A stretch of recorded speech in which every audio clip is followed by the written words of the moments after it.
He said, quote, "I hope he plays. He's at a different point in his life, but that is something for he and his family to decide what's right for him. Me personally, I'd like to see him play as long as he can. He's driven to excel. I think as long as he feels he's like that, he'll keep playing. We're so lucky to have him in our system." What do you think, Nick Wright? Should the Patriots focus all their draft picks on building around Brady, knowing they have a short window, or do you think they should focus on the future?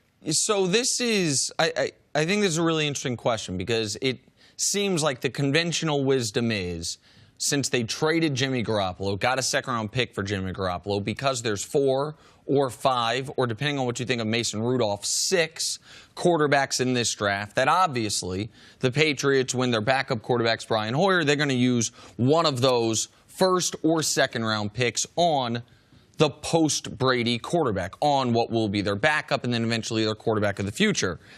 And I just think that would be the wrong decision. I think you have to recognize the history of their franchise. Before Tom Brady took the field, the New England Patriots had been in the NFL for 31 years. In those 31 years, they won 0 championships. They went to the Super Bowl twice. In the 17 years since he took the field, they've been to the Super Bowl 8 times. They've won 5 of those. And so you have this window that has stayed open longer than you ever could have imagined. But you do know it's going to close in the next few years. Spend every asset you have maximizing that window. Keep trying to rack up Super Bowls, because the moment Tom Brady retires, you're just like every other team. That I understand you have this legacy now, you're a great organization, I get all that. But you become one of the regular people once Tom Brady walks away. And I want to just add one other small point to it. People would say, well, if they had done that, they wouldn't have drafted Jimmy Garoppolo. Knowing what we know now, like, they didn't get a good return on Jimmy Garoppolo.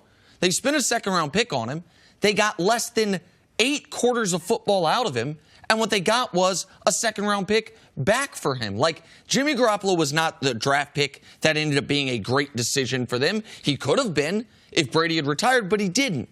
I would look at, you need help on defense. You need wide receivers. I would give Brady every opportunity to win right now, and we'll deal with the future when the future gets here, CC. If you know anything about New England's history, then you would know that they haven't done well with rookie players. They don't have a lot of rookie players that make a contribution. So I disagree with you. I believe that they should spend substantial resources to try to replace Tom Brady. The same way that Mr. Kraft, when he looked at the potential Belichick era ending, Josh McDaniel was getting ready to leave. Mr. Kraft had a conversation with him before he decided to go out that door, because he wants a backup plan, because he heard all the rumors about Bill Belichick. Now, to me, he would be a little naive or not reading the tea leaves if he didn't get a backup plan for Belichick, which he did with Josh McDaniels, if he doesn't get that for Tom Brady, and he's got to get it right now. It's beyond the Jimmy Garoppolo trade. Jacoby Brissett, they also traded him.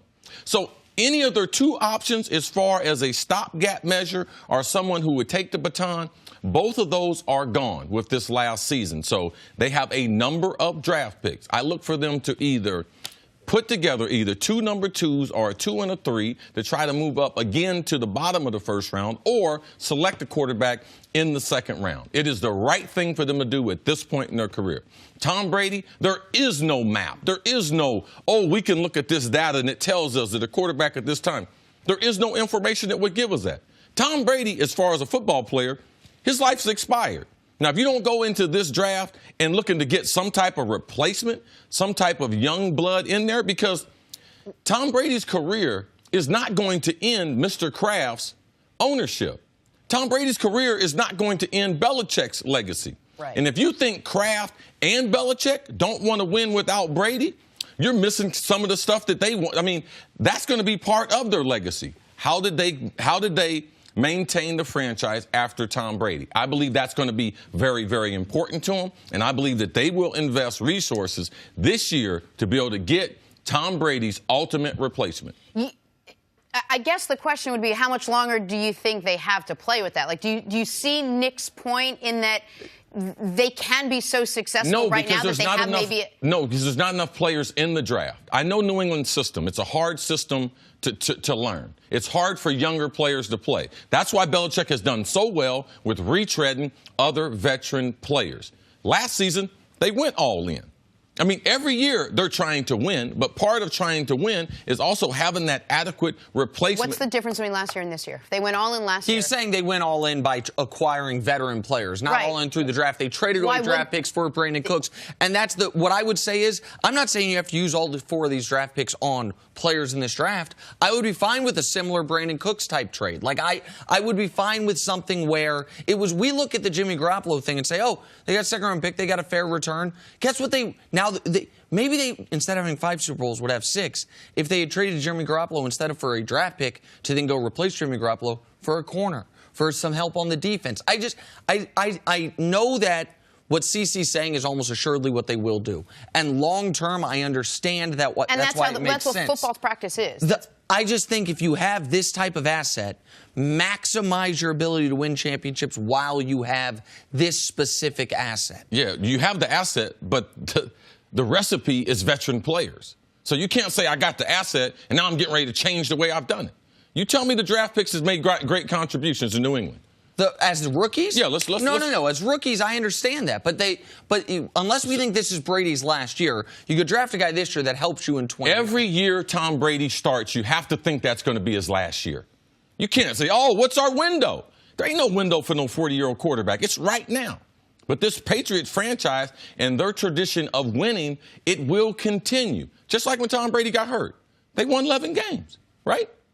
Okay, they will continue that. That's important to Kraft, and I know it's important to Bill Belichick. I feel like we should always mention Tom Brady turns 41 in August. That's 41. Thanks for watching. Subscribe here to get the latest from the show. Also, be sure to check out more of the best clips from First Things First, or go watch a few segments from our other shows on FS1.